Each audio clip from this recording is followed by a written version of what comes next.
என்ன சொல்லி விளக்க எனக்கு இது புதுசு. இடைவெளி இல்லாம துடிக்குது மனசு. காணாதத கண்டு உடம்பு நூலாச்சு. இரு கண்ணுக்குள்ள தீ விழுந்தது போலாச்சு. காணாதத கண்டு உடம்பு நூலாச்சு.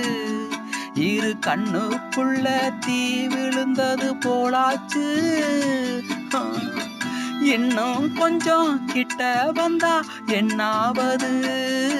கண்ணில் ஏதோ மின்னல் அடிச்சிருச்சு. காமன் வீட்டு சன்னல் திறந்துருச்சு.